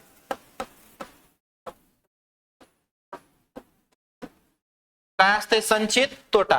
आता हा संचित तोटा म्हणून काय करायचा, भागीदारामध्ये वाटप करायचं आहे. मग भागीदाराचं प्रमाण काय दिले बघा, भागीदारांचं प्रमाण दिले समान आहे. समान आहे तर 4500 आहे. 1500 1500 1500 तिघाच्याही भांडवल खात्याच्या नावे बाजूला घ्यायचं. तिघाच्याही भांडवल खात्याच्या नावे बाजूला घेतलं. त्यानंतर ऋणको बघा 16,000 आहे, सकणी 2,000 वजा केला आहे. आणि इथं काय सांगितलं की ऋणकोवर 5% दराने सकणीची तरतूद करा. 16,000वर 5% सकणी किती येते, 16,000 गुणिले 5 भागिले 100. हे 2 शून्य कटले, 2 शून्य कटले, 5 शून्य शून्य, 5 सक 30 ला शून्य, हात चाले 3, 5 एक 5 आणि 3 8. किती रुपये यायले, 800 रुपये यायले. हे 800 रुपये सकणी जे आहे, 800 रुपये सकणी ऋणकोतून का, ऋणको संपत्तीला घ्या, त्याच्यामधून 800 वजा करा. 16,000तून जर आपण 800 वजा केले तर बाहेर किती येतात, 15,000. तेव्हा इकडे बघा, 16,000तून आपण 800 वजा केले तर बाहेर येतात 15,200. मग या ठिकाणी जुन्या ताळेबंदामध्ये ऋणकोची रक्कम बाहेर किती आली, 14,000 आल्या. आणि नवीन ताळेबंदामध्ये किती आले, 15,200 आल्या. या ठिकाणी ऋणकोचं मूल्य वाढले. कितीनं वाढले, 1,200 रुपयानं वाढले. मग ते 1,200 पुनर्मूल्यांकनाच्या जमाला घ्यायचं. ठीक आहे, ओके. त्यानंतर संस्थेच्या ख्यातीचं मूल्य 15,000 मानायचे आणि त्यातून फक्त वैशालीच्या हिशाने संस्थेच्या पुस्तकात ख्याती खातं उघडायचे. एकच नोंद होईल या ठिकाणी, पण काय करा, आधी वैशालीचा हिस्सा काढा ख्यातीचा. 15,000तून ख्यातीचा हिस्सा काढला किती येते, 5,000 येते. समान प्रमाण आहे ना. मग हे 5,000 वैशालीच्या भांडवल खात्याच्या, वैशाली कोणा निवृत्त भागीदार आहे, तिच्या भांडवल खात्याच्या जमाला घ्या. आणि दुसरा परिणाम ह्या 5,000चा ताळेबंदाच्या संपत्तीला घ्यायचा. ताळेबंदाच्या संपत्तीला काय घ्यायचा, कारण त्याने ख्यातीचं अपलेखन करा असं कुठं सांगितले का, कुठेही सांगितलेलं नाही. म्हणून डायरेक्ट काय करायचं, त्याचं ताळेबंदाच्या संपत्तीला परिणाम करायचा. कसा, तर या ठिकाणी बघा, हो का, आधी जमा बाजूला घेतलं ख्याती खाते म्हणून वैशालीच्या, आणि नंतर ताळेबंदाच्या संपत्तीला हो का बघा, ख्याती खाते 5,000 रुपये आपण या ठिकाणी घेतले. ओके, सगळे परिणाम झाल्याच्या नंतर काय करायचे, वैशाल्या द्यावयाच्या राशीपैकी 10,000 रोख द्यायचे. वैशाली निवृत्त भागीदार आहे आणि निवृत्त भागीदाराला रोख रक्कम दिल्यास निवृत्त भागीदाराचे भांडवल खाते नावे रोख खात्याला जमा. हे इथपर्यंत झालं. नंतर उर्वरित रक्कम तिच्या कर्ज खात्याला, शेवटी सगळा हिशोब करायचा. पुनर्मूल्यांकनावर नफा तोटा काढायचा. नफा आला भांडवल खात्याच्या जमाला घ्या, तोटा आला भांडवल खात्याच्या नावेला घ्या. आणि हे सगळं झाल्यावर निवृत्त भागीदाराचा हिशोब करा. निवृत्त भागीदाराचा हिशोब या प्रकारे केला. जमाची बेरीज करायची. वैशालीच्या किती आली, 37,700. नावेला किती पद आहेत, नावेला पद आहेत बघा 3, 10, 11, 12, 12,500 येते. दोन्ही मधला फरक येते 25,200. त्याला कर्ज खातं म्हणले. हे कर्ज खातं ताळेबंदाच्या देयताला घ्यायचं हो का, वैशालीचे कर्ज खाते. नंतर बाकीच्या भागीदाराचा फरक काढायचा. शिल्लक आली काय करायची, ताळेबंदाच्या देयताला भांडवल खाते म्हणून घ्यायची. रोख खातं बंद करायचं. रोख खात्यावरली शिल्लक हो का अशी संपत्ती बाजूला घ्यायची आणि मग ताळेबंदाची बेरीज करायची. ठीक आहे, 1 मिनिट.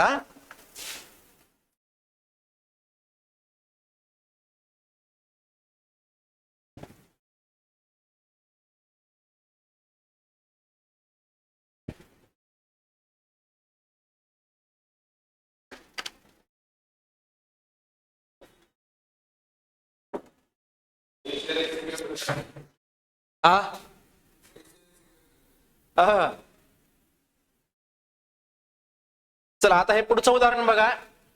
अनिल, सुनील आणि सुरेश यांचा आहे. आता याच्यामध्ये बघा देयता बाजूला समजून सांगण्यासारखं काय, काहीच नाही. धनको देयताला, देयपत्र देयताला, राखीव निधी सगळ्यामध्ये वाटप. भांडवल, भांडवल खात्याच्या कुठे घ्यायचं, जमाला घ्यायचं. बँक, बँक खात्याच्या नावेला घ्यायचं. ऋणकोची समायोजना बघा, ऋणकोची ही तुम्हाला चुकू शकते बरं. ऋणकोची समायोजना, ऋणको किती हजार आहे, 18,000 आहे. ऋणकोर समायोजना काय म्हणले, संपूर्ण ऋणको शोध्य असून यापुढे सकणीची गरज नाही. त्याला गरज नाही म्हणजे आपल्याला गरज आहे का, नाही. समजून घ्या, यापुढे सकणीची गरज नाही म्हणले. नवीन ताळेबंदात संपत्ती बाजूला हे ऋणको सरळ सरळ काय करायचं, 18,000 रुपये बाहेर लिहायचे. बाहेर लिहिले. आता एक काम करायचं, तुलना करायची. हे जुना ताळेबंद गणितामधला बाहेर किती आले, 17,100. आणि आपण नवीन ताळेबंद तयार केल्यावर ऋणकोची रक्कम डायरेक्ट बाहेर किती येणार आहे? 18,000 आहे. ऋणकोचं मूल्य वाढाले का कमी व्हाले? वाढाले. किती रुपयानं वाढाले? 900 रुपयानं वाढाले. किती रुपयानं वाढाले? 900 रुपयानं वाढाले. मग हे 900 रुपये जे आहेत, संपत्तीचं मूल्य वाढलं म्हणून पुनर्मूल्यांकनाच्या कुठे घ्यायचं? जमाला घ्यायचं. हे इथपर्यंत झालं. त्याच्यानंतर बघा, संगणक, जमीन व इमारत, यंत्र, उपस्कर यांचे परिणाम तुम्हाला माहिती आहेत. यांचे परिणाम माहिती आहेत. फक्त ही समान बघा, ख्याती. ख्याती किती हजार आहे? 12,000 आहे. आता ख्यातीचं वेगळं असं काही टेन्शन घेण्याची गरज नाही. ख्याती सरळ सरळ तुम्ही काय करू शकता? संपत्ती सारखी ट्रीट करू शकता. ही ख्याती काय करा? 12,000 संपत्ती बाजूला लिहा. संपत्ती बाजूला लिहा आणि तर नवीन काय सांगितलंय? संस्थेच्या ख्यातीचं मूल्य 16,500 निश्चित करावे. काहीच नाही. 12,000 ख्याती आहे, 16,500 लावायचं आहे. किती रुपयानं वाढवायचं आहे? 4,500 रुपयानं वाढवायचं आहे. मग ताळेबंदाच्या संपत्तीला ख्याती लिहा. ताळेबंदाच्या संपत्तीला हो का बघा, असा ख्याती घेतला, डायरेक्ट बाहेर 16,500 केलेत. कारण का 12,000 4,500 अधिक केले, बाहेर आले 16,500. आणि ते 4,500 जे आहेत ते भागीदारांच्या भांडवल खात्याच्या जमाला वाटप करून द्यायचे. तिघामध्ये पण हो का बघा, ख्याती खाते 1,500, 1,500, 1,500 जमा बाजूला वाटप पण करून देऊ शकता. आणि दुसरं म्हणजे पुनर्मूल्यांकन खात्याच्या जमाला पण घेऊ शकता, संपत्तीचं मूल्य वाढलंय म्हणून. ठीक आहे.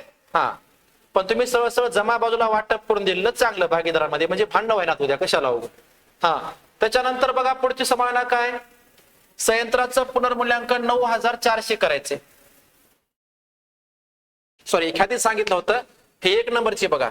जमीन व इमारतीचं मूल्य 10% वाढवा. जमीन व इमारतीवर 10% काढा, तेवढं कमी करा, पुनर्मूल्यांकन नावे लागेल. संगणकाचं मूल्य 1,900 ने कमी करा. 1,900 संगणकातून वजा करा. दुसरा परिणाम पुनर्मूल्यांकनाच्या कुठं करा? नावेला करा. नंतर संयंत्राचं मूल्य 9,400 करायचे. जुनं मूल्य किती आहे संयंत्राचं? जुनं मूल्य आहे 10,000 आणि नवीन करायचे 9,400. तर किती रुपयानं कमी करायचे?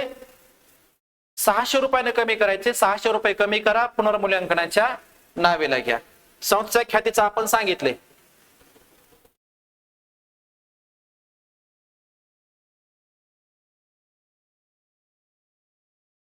हा, ही समाना समजून घ्या.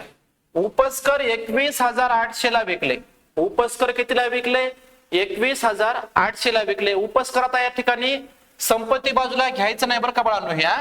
हे गणित बी महत्वाचं आहे बरं का बाळांनो. बघा, कोणतरी अनिल, सुनील, सुरेशचं परीक्षेमध्ये हे उदाहरण 100% येऊ शकते. समजून घ्या. उपस्कर संपत्ती बाजूला घ्यायचं नाही तर काय केले? उपस्कर विकले. आता एखादी संपत्ती जर विकली असेल, आता या संपत्तीवर नफा झालाय का तोटा झालाय ते समजून घ्या. 20,000चं उपस्कर विकलंय कितीला? 21,800 ला विकले. साहजिकच आहे 1,200 रुपये या ठिकाणी नफा झालाय. बघा ना, 20,000चं उपस्कर 1,800 रुपये नफा झालाय. तर नफा किती व्हायला? 1,800. आता एकच काम करायचं, संपत्तीची विक्री केली म्हणून नोंद करायची. संपत्तीची विक्री केल्यास नोंद काय होते? रोख किंवा बँक खाते नावे संपत्ती खात्याला जमा. रोख किंवा बँक खात्याच्या नावेला ही 21,800 घ्यायच्या, लक्षात ठेवा. रोख खात्याच्या नावेला 21,800 उपस्कर खाते म्हणून घ्यायचं. हे झालं. आता संपत्तीचं मूल्य वाढले म्हणजे नफा झालाय. नफा झाल्यास संपत्ती खाते नावे पुनर्मूल्यांकन खात्याला जमा, म्हणजे पुनर्मूल्यांकन खात्याच्या जमाला बघा उपस्कर खाते हो का, असं 1,800 रुपये नफा तेवढा घेतला. बस, बाकी कुठंच घ्यायचं नाही. एक रोख खात्याच्या नावेला घ्या, जेवढ्याला विकले तेवढी रक्कम, आणि दुसरं पुनर्मूल्यांकनाच्या जमाला घ्या. आता हे जर तोट्यावर विकलं असतं काय केलं असतं आपण? रोख खात्याच्या नावेला ते संपत्ती जेवढ्याला विकल्या तेवढं घेतलं असतं आणि पुनर्मूल्यांकनाच्या नावेला जेवढा तोटा झालाय तेवढा घेतला असता. बाकीची बघा समायोजन. आता सुरेशला द्यावयाच्या राशीपैकी 15,000 आरटीजीएस. आरटीजीएस म्हणजे काहीच नाही, बँकेमार्फत पाठवले. मग काय करायचं? सुरेशचे भांडवल खाते नावे बँक खात्याला जमा.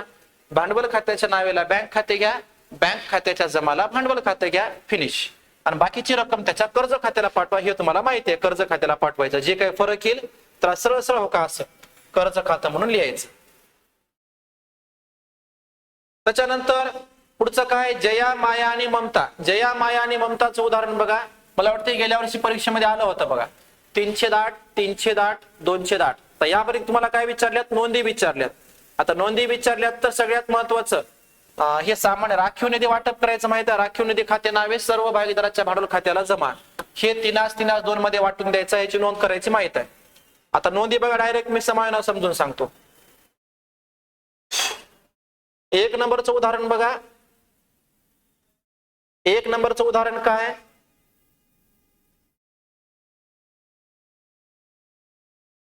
सॉरी, समायोजन बघा. 1 नंबरचे उदाहरणच म्हणालो, डोकं काम करणार गेले. हा 1 नंबर समायोजन. पशुधन 24,000, संयंत्र 32,000, उपकरण 16,800. काहीच नाही, तुलना करायची. पशुधन किती आहे? 24,000. जुनं मूल्य किती आहे? 25,200. कमी करायचे, 1,200 न कमी करायचे, तर पुनर्मूल्यांकन खाते नावे पशुधन खात्याला जमा, या प्रकारची नोंद होईल. त्यानंतर यंत्रसामुग्रीचं बघा, 32,000 आहे. जुनं मूल्य किती आहे? 34,800. हे पण कमी करायचे, कमी केल्याबद्दल नोंद करा. उपकरण 16,800 आणि जुनं किती आहे? 16,000 आहे, म्हणजे वाढवायचे. संपत्तीचं मूल्य वाढवल्यास संपत्ती खाते नावे पुनर्मूल्यांकन खात्याला जमा. त्यानंतर बघा 2 नंबरची समायोजन. 400 चे धनको यापुढे देयता म्हणून राहणार नाहीत. काहीच नाही, धनको एक प्रकारची देयता आहे, देयतेचं मूल्य कमी केलं म्हणून सरळ सरळ नोंद करा. काय होईल? देयता खाते नावे म्हणजे धनकोचे खाते नावे पुनर्मूल्यांकन खात्याला जमा. 400 रुपये, 400 रुपये. पुढचे समायोजन काय? आपले ग्राहक मिस्टर राम यांच्याकडून 200 रुपये काय होणार नाहीत? वसूल होणार नाहीत. म्हणजे हे कोणतं कर्ज आहे? बुडीत कर्ज आहे. बुडीत कर्ज ऋणकोतून वजा करतात तर साहजिकच आहे, पुनर्मूल्यांकन खाते नावे बुडीत कर्ज खात्याला जमा किंवा ऋणकोच्या खात्याला जमा असंही चालते. त्यानंतर ममताला द्यावयाची रक्कम तिच्या कर्ज खात्याला पाठवा, ही शेवटची नोंद. काय होणार? ममताचे भांडवल खाते नावे ममताच्या कर्ज खात्याला जमा, या प्रकारची नोंद होईल. लोक इथं बघा, राखीव निधी वाटप केल्यास नोंद केली, संपत्तीचं मूल्य कमी केल्याबद्दल नोंद केली, नंतर उपकरण आणि धनकोच हे कॉमन नोंदी केल्यात. बरं, इथं बघा पुनर्मूल्यांकनावर तोटा झालाय, तोट्याची नोंद केली. सर्व भागीदाराचे भांडवल खाते नावे नफा तोटा समायोजन खात्याला म्हणजेच पुनर्मूल्यांकन खात्याला जमा, आणि ममताला द्यावयाची रक्कम कर्ज खात्याला पाठवल्यास शेवटची नोंद बघा, ममताचे भांडवल खाते नावे ममताच्या कर्ज खात्याला जमा. पण या पुनर्मूल्यांकनावर नफा तोटा कसा काढायचा माहित आहे? कसा काढायचा? तर यासाठी काय करायचं बघा, रप मध्ये असं पुनर्मूल्यांकन खातं करायचं. एक नावे बाजू लिहायची आणि एक जमा बाजू लिहायची. नोंदीमध्ये बघायचं, ज्या ठिकाणी पुनर्मूल्यांकन नावे झाले त्या रक्कमा नावेला घ्यायच्या. आता पहिल्या नोंद दुसऱ्या नोंदीमध्ये काय झाले? नावे झाले. मग पुनर्मूल्यांकनाच्या नावेला काय करायचं? ते 6,000 रुपये घ्यायचे. किती रुपये घ्यायचे?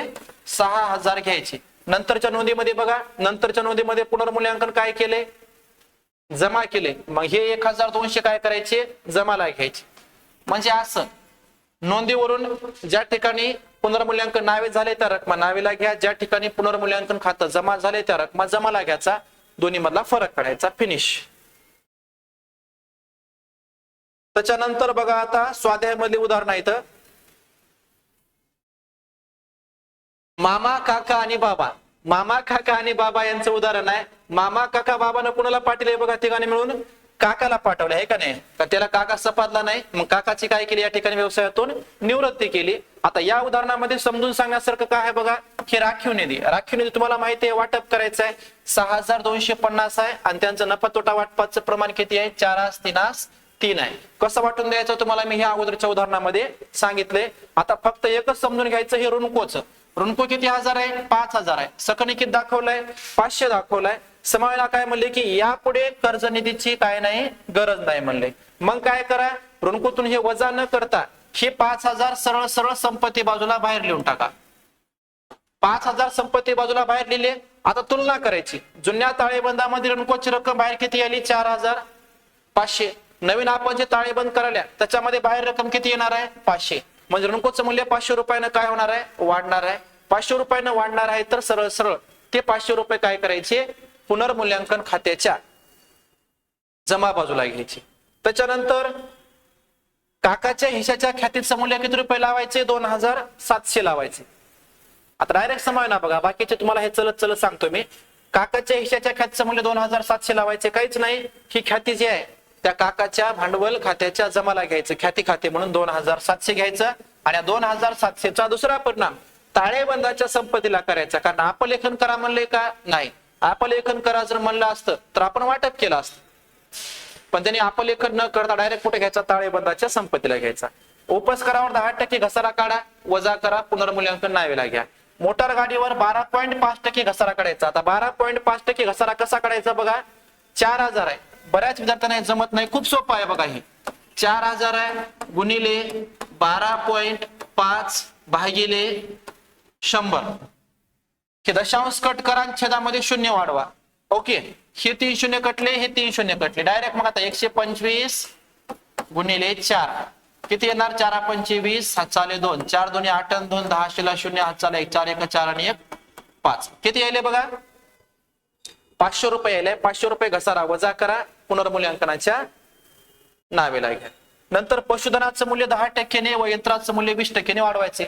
पशुधनावर 10% काढा, पशुधनामध्ये अधिक करा.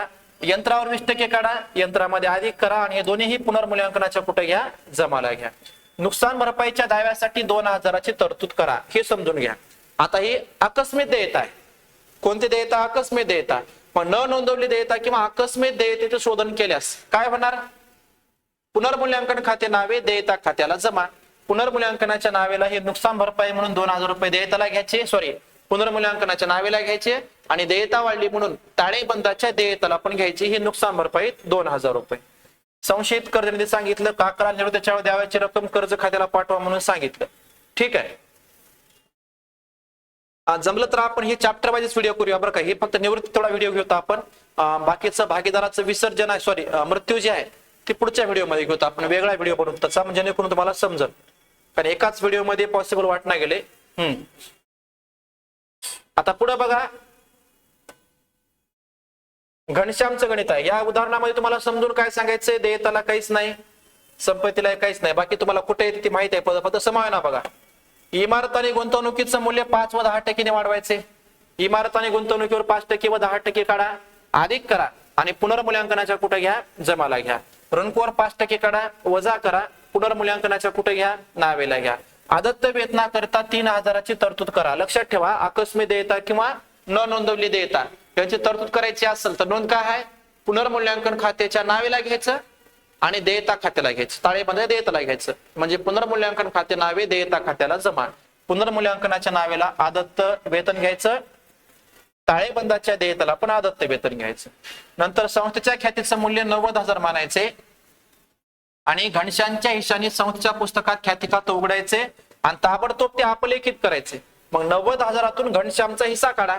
घनश्यामचा हिस्सा किती येते बघा, 3/2 आहे, म्हणजे 1/6. 90,000 गुणिले 1/6. 6 1 6, 6 1 6, किती उरले, 3 उरले. 6 पंचे 30, 0 0 0. घनश्यामचा हिस्सा किती यालाय, 15,000 यालाय. तर हे 15,000 घनश्यामच्या कुठे घ्या, जमा बाजूला घ्या. जमा बाजूला घेतल्याच्या नंतर या 15,000चा दुसरा परिणाम काय करायचा, उर्वरित भागीदारामध्ये अपलेखित करायचे. जर त्यांनी ताबडतोब अपलेखित करा म्हणलं नसतं तर आपण डायरेक्ट हे 15,000 संपत्ती बाजूला घेतले असते, पण अपलेखन करा म्हणले. मग 15,000चं अपलेखन कसं करायचंय, प्रमाण काय त्यांचं बघा, 3/2 आहे. 3/2 म्हणजे बघा डायरेक्ट 5 न भागायचं. 5 1 5, 5 3 15, 0 0 0. मग 3,000 गुणिले 3, 3,000 गुणिले 2 किती येणार बघा, एकाला 9,000 आणि एकाला 6,000 येणार. हे त्यांच्या भांडवल खात्याच्या कुठे घ्यायचं, नावेला घ्यायचं, कोणाच्या, व्यवसायातल्या उर्वरित भागीदारांच्या. त्यानंतर घनश्यामला द्यावयाची रक्कम कर्ज खात्याला पाठवा, हे तुम्हाला समावेना जमते. त्याच्यानंतर अनु, रेणू व दिनू. यावर्षी विद्यार्थी मित्रांनो परीक्षेमध्ये हे उदाहरण थोडंसं महत्वाचं असणार आहे, लक्षात ठेवा. अनु, रेणू आणि दिनूचं. आता ह्याच्यामध्ये काय करायचंय, हे देयताची तुम्हाला राखीव निधी वाटप करायचं माहित आहे. ऋणकोची बघा, ऋणकोची समावेना किती आहे, 20,000 आहे. ऋणकोर समावेना काय म्हणले,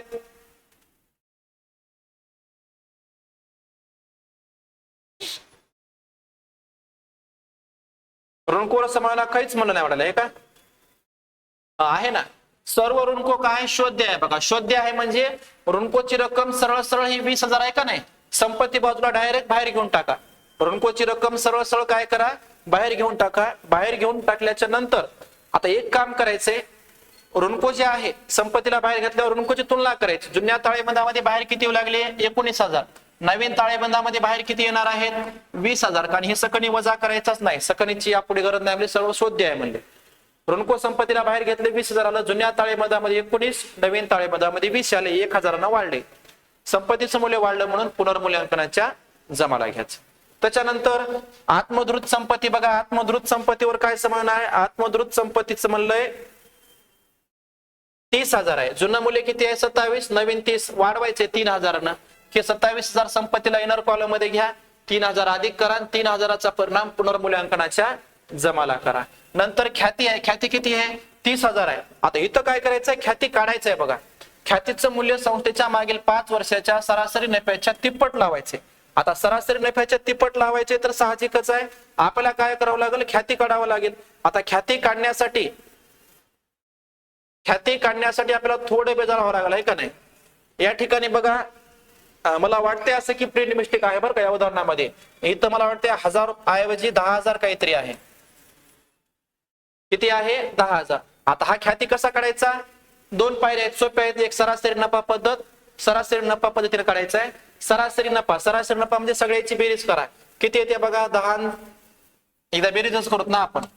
पहिली 10,000, नंतर 10,500, सॉरी हे 16,000,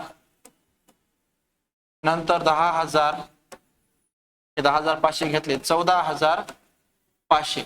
एवढ्याची बेरीज करायची. 0 0 0 1, 6 आणि 1 7, 7 आणि 4 11ला 1, हातचाला 1, 1 2 3 4 5 6, 61,000 बरोबर यायले का? बघा बरं, हे 10 20 30 40 50, 61,000 बरोबर आहे. मग आता एक काम करायचं, हे सगळं काय कसं सोडवायचं माहितीये का?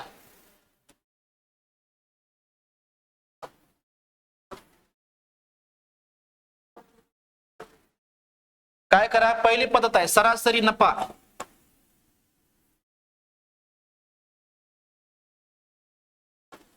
सरासरी नफा, सरासरी नफा म्हणजे काय?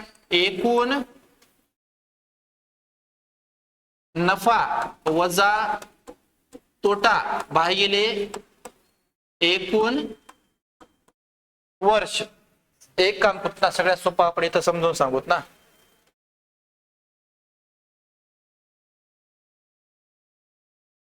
हा,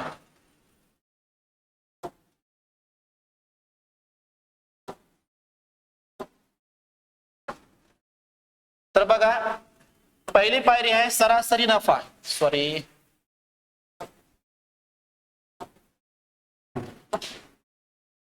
पहिली पायरी काय आहे?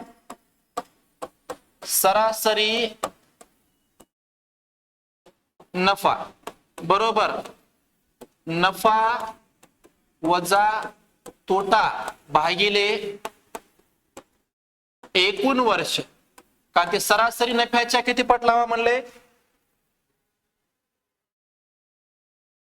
मागील सरासरी 5 वर्षाच्या सरासरी नफ्याच्या तिप्पट लावायचे.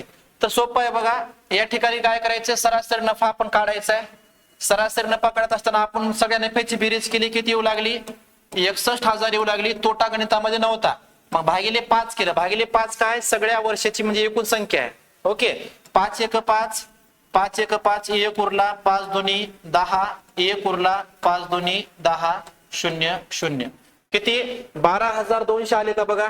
5 1 5, 1 उरला झाली 11, 5 2 10, 1 उरला झाली 11. सॉरी, 1 मिनिट हा. 61,000 यायले. 61,000 ला 5 न भागायचं. 5 न का भागायचं? कारण का सगळ्या वर्षाची बेरीज 5 आहे का नाही? 5 1 5, 5 1 5, 1 उरला झाली 11, 5 2 10, 1 उरला, 5 2 10 बरोबर आहे. म्हणजे 12,500 एवढा सरासरी नफा आला. सरासरी नफा किती आला? 12,200. सॉरी, 12,200 एवढा सरासरी नफा आलाय. आता काय करायचंय? ख्याती काढायचंय. मग ख्यातीचं सूत्र काय? ख्याती बरोबर सरासरी नफा गुणिले सरासरीची पट. सरासरी नफा किती आलाय? सरासरी नफा आलाय 12,200 आणि सरासरीचे पट किती आहे? 3 आहे. मग 12 36, 36,600 एवढा ख्याती येते. किती येते? 36,600. मग काय करायचं? इथं बघा, इथं ख्याती किती दिलाय? 30,000 दिलाय. ताळेबंदाच्या संपत्तीला ख्याती लिहा इनर कॉलम मध्ये. त्याच्यामध्ये 6,600 अधिक करा म्हणजे बाहेर किती येतात?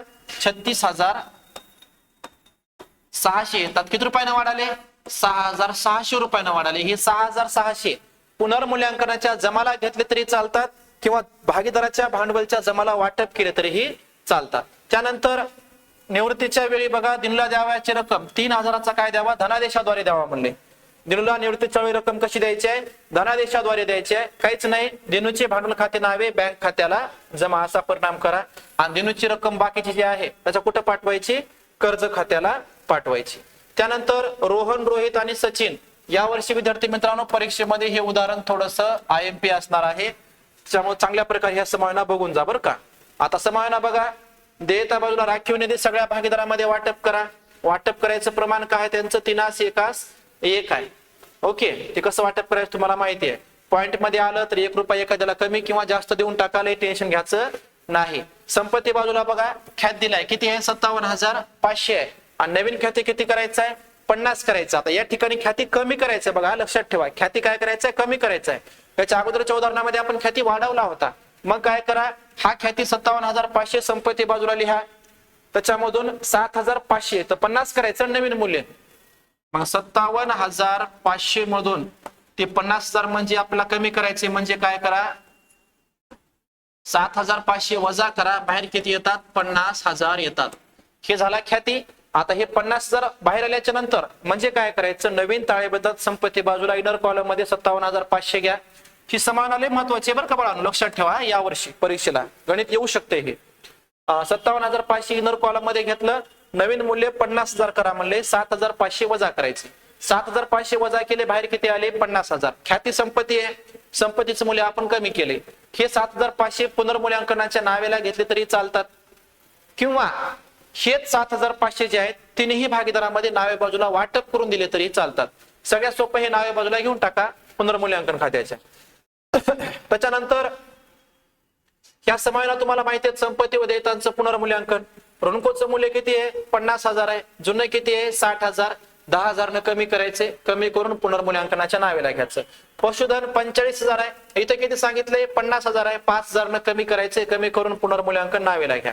ओके, हे सगळं झालं. हे तुम्हाला कमी जास्त जमते करायला. आता हे धनकोच समायोजना बघा. धनकोचं काय म्हणले? 30,000 आहे. जुनं मूल्य किती आहे? 40,000 आहे. कमी करायचे. धनकोचं मूल्य कमी केल्यावर धनको एक देयता आहे आणि देयतेचं मूल्य कमी केल्यास पुनर्मूल्यांकनाच्या कुठे घ्यायचे? कुठे घ्यायचे? कमी केल्यास जमा बाजूला घ्यायचे. त्याच्यानंतर रोहन आणि रोहितनं अनुक्रमे 50,000 आणि 25,000 अतिरिक्त भांडवल नेट बँकिंग आणले. काहीच नाही, रोख किंवा बँक खाते नाव, सॉरी, नेट बँकिंग आणले म्हणजे बँक खाते नावे भागीदाराच्या भांडवल खात्याला जमा. बँक खात्याच्या नावेला रोहनचे भांडवल खाते घ्यायचं 50,000, बँक खात्याच्या नावेलाच रोहितचं भांडवल खाते घ्यायचं 25,000. आणि दुसरा परिणाम, रोहनच्या भांडवल खात्याच्या जमाला बँक खाते 50,000 घ्या, रोहितच्या भांडवल खात्याच्या जमाला बँक खातं 25,000 घ्या. पण याची नोंद जर विचारली असेल तर नोंद कशी करायची माहितीये? बँक खाते नावे आणि रोहनच्या भांडवल खात्याला जमा, रोहितच्या भांडवल खात्याला जमा. याची नोंद कशी होणार बघा? 50 आणि 25 म्हणजे 75. बँक खाते नावे 75,000 होणार, रोहनच्या भांडवल खात्याला जमा 50,000 आणि रोहितच्या भांडवल खात्याला जमा 25,000. ही समायोजना पण तुम्हाला माहिती आहे. आता इथं ख्यातीचं मूल्य कमी केले, कमी केल्यावर नोंद काय होणार? पुनर्मूल्यांकन खाते नावे ख्याती खात्याला जमा अशी चालते. किंवा दुसरी ऑप्शन म्हणजे नोंद तुम्ही लिहू शकता बरं का. या ठिकाणी सर्व भागीदाराची भांडवल खाते नावे ख्याती खात्याला जमा असं लिहा. ओके, इथं काय करायचे? संपत्तीचं मूल्य, ऋणकोचं मूल्य कमी केल्याची नोंद, धनकोचं मूल्य कमी केल्याची नोंद. हे झालं. शेवटची नोंद काय? सचिनला द्यावयाची रक्कम कर्ज खात्याला पाठवा. सगळा परिणाम करायचा, नफा तोटा काढायचा. नफा तोटा झाल्यावर सचिनचा हिशोब करायचा. नोंद देऊन कसा हिशोब करायचा? तर बघा, रफ मध्ये असं नाव लिहायचं सचिन. एक नावे बाजू लिहा, एक जमा बाजू लिहा. काहीच नाही. आधी काय करायचं? सचिनचं भांडवल जे आहे त्याच्या भांडवलच्या जमाला घ्यायचं. नंतर नोंदीमध्ये ज्या ज्या ठिकाणी सचिनचं भांडवल खातं नावे झाले त्या रक्कमा नावेला घ्या. ज्या ठिकाणी जमा झाले त्या रक्कमा जमाला घ्या, दोन्ही मधला जे फरक येईल त्याला कर्ज खाते म्हणून नोंद करायची. काय होत्या नोंद? निवृत्त भागीदाराचे भांडवल खाते नावे निवृत्त भागीदाराच्या कर्ज खात्याला जमा. आता हे शहा, लोढा आणि ढोलेचं गणित आहे बघा. याच्यामध्ये ही ख्यातीचे समान आहे. तर प्रिंट मिस्टेक आहे, इथं संपत दिलं नाही, पण तुम्ही कशी सोडवायची आपण याच्या अगोदर सांगितले बघा समजून. ख्यातीचं मूल्य संस्थेच्या 5 वर्षाच्या नफा तोट्याच्या सरासरी एवढं लावायचे. जेवढा काय 5 वर्षाचा सरासरी नफा येईल तेवढा ख्याती मूल्य म्हणजे ख्याती लावायचं. काहीच नाही, सगळ्या नफ्याची बेरीज करा, तोटा असेल तोटा वजा करा आणि त्याला एकूण 5 वर्षांना बघा, जेवढं येईल तेवढा ख्याती समजायचा. आणि ख्याती खातं काय करायचं? तिन्ही भागीदारांमध्ये जमा बाजूला वाटप करून द्या आणि उर्वरित भागीदाराच्या भांडवल खात्याच्या नावेला नवीन प्रमाणामध्ये काय करायचं का, ह्या 201 प्रमाणामध्ये नावेला अपलेखित करायचे. संपलं. नाही सॉरी, यामध्ये लाभाचं प्रमाण काढावं लागेल बरं का. या शहा लोढाच्या गणितामध्ये समान बघा. संगणकावर 10% घसारा काढा म्हणले. घसारा काढायचा, संगणकातून वजा करायचा, पुनर्मूल्यांकन नावेला घ्यायचा. उपस्कराचं पुनर्मूल्यांकित मूल्य 27,500 म्हणले. उपस्कर किती आहे? 25,000 आहे. 27,500 म्हणजे 2,500 न वाढवायचे. उपस्करामध्ये अधिक करा, पुनर्मूल्यांकन जमाला घ्या. वाहनाचं मूल्य 20% ने वाढवा म्हणले. वाहनामध्ये 20% काढा, वाहनामध्ये अधिक करा आणि पुनर्मूल्यांकनाच्या जमाला घ्या. यापुढे सकनीची गरज नाही, हे समान समजून घ्या. यापुढे सकनीची गरज नाही म्हणले म्हणजे ऋणकोची रक्कम हे 10 ला 10,000 डायरेक्ट नवीन ताळेबंदात संपत्ती बाजूला बाहेर घ्यायची आणि मग तुलना करायची. जुन्या ताळेबंदामध्ये बाहेर किती आले? 9,000. नवीन ताळेबंदामध्ये बाहेर किती येणार? 10,000. दोन्ही मधला फरक येते 1,000. 1,000 ना मूल्य वाढले, मग पुनर्मूल्यांकनाच्या कुठे घ्यायचं? ते जमा बाजूला घ्यायचं. इथपर्यंत झालं. त्याच्यानंतर पुढे समान काय? ख्यातीचं अपलेखन. तुम्हाला मी सांगितलं की ख्याती काढायचा, भागीदारांच्या भांडवल खात्याच्या जमाला घ्यायचा आणि नावे बाजूला 2 भागीदारांमध्ये अपलेखित करून द्यायचा लाभाच्या प्रमाणात. नंतर लोढाला द्यावं याची रक्कम त्याच्या कर्ज खात्याला पाठवायची आहे. अशा प्रकारे विद्यार्थी मित्रांनो आपण भागीदाराची निवृत्ती या प्रकरणाचा जवळपास सगळ्या गणितांच्या आपण जे काही रिव्हिजन महत्वाच्या समावेश होत्या त्यावर आपण चर्चा केली आहे. ह्याच व्हिडिओमध्ये आपण मृत्यू घेऊ शकले असते, आपण मृत्यूचा व्हिडिओ आपण दुसरा घेऊया जेणेकरून तुम्हाला पण सोपं बघण्यासाठी. ठीक आहे, या ठिकाणी आपण थांबूता. धन्यवाद. लगेच मृत्यूचा पण व्हिडिओ अपलोड होईल बरं का आजच्या तारखेमध्ये, काळजी करू नका. फक्त सिरियल वाईज तुम्ही बघत चला. मी ह्याच्या वाटल्याच्या काय करतो माहिती आहे का, चॅप्टरचे नाव टाकतो थंबनेलवर. भागीदाराची निवृत्ती, भागीदाराचा मृत्यू असे चॅप्टर टाकतो जेणेकरून तुम्हाला ते चॅप्टर काय होतील बघायला सोपे जातील. ओके, थांबूत या ठिकाणी. धन्यवाद.